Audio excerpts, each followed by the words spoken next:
بسم اللہ الرحمن الرحیم۔ فرمان مصطفیٰ صلی اللہ تعالی علیہ وآلہ وسلم، بے شک بروز قیامت لوگوں میں میرے زیادہ قریب وہ ہوگا جو مجھ پر زیادہ درود شریف بھیجے گا۔ صلو علی الحبیب۔ آج کی سنت مبارکہ یہ ہے کہ وضو کرتے وقت بسم اللہ شریف پڑھنا سنت ہے، مبارکہ ہے۔ حوالہ نماز کے احکام امیر اہل سنت کی کتاب ہے۔ فرض علوم کے لیے دعوت اسلامی کے مدنی قافلے میں سفر کریں، نماز کورس کریں، ہفتہ وار سنتوں بڑے اجتماع میں شرکت کیا کریں۔ الحمدللہ دعوت اسلامی کا مدنی ماحول اور امیر اہل سنت کا وجود مقدس اس پرفتن دور میں اللہ تعالیٰ کی عظیم نعمت ہے۔ اس نعمت سے خوب برکتیں حاصل کیا کریں۔ راشد اطاری خوابوں کی تعبیر لے کے پیش خدمت ہے۔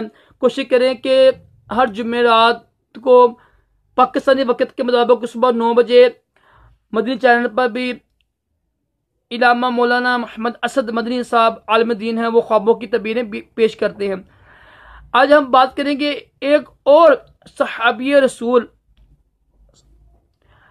حضرت سلمان فارسی رضی اللہ تعالی عنہ کی خواب میں زیارت کرنے کی کیا تعبیر ہوگی۔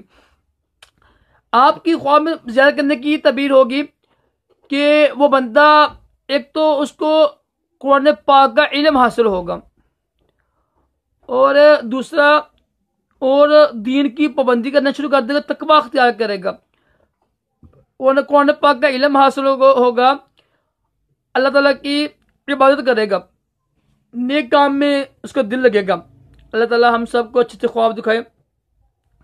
اچھے خواب دیکھنے کے لیے کوشش کیا کریں، آنکھوں کو پاک کریں، ذہن کو پاک کریں، دل کو پاک کریں، انشاءاللہ اچھے خواب نظر آئیں گے۔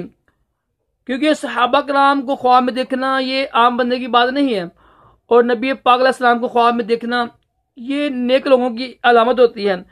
تو نیک کیسے بنیں گے؟ جب سنتوں پر عمل کریں گے۔ کوشش کریں کہ آنکھوں کو، دماغ کو، دل کو پاک کریں۔ اللہ تعالی ہم سب کو بھی شرم و حیا عطا کرے، دونوں جہانوں کی بلائیاں عطا کرے، اچھے خواب دکھائے، اور خواب میں اپنے پیارے حبیب علیہ السلام کی زیارت نصیب کرے۔ اللہ حافظ۔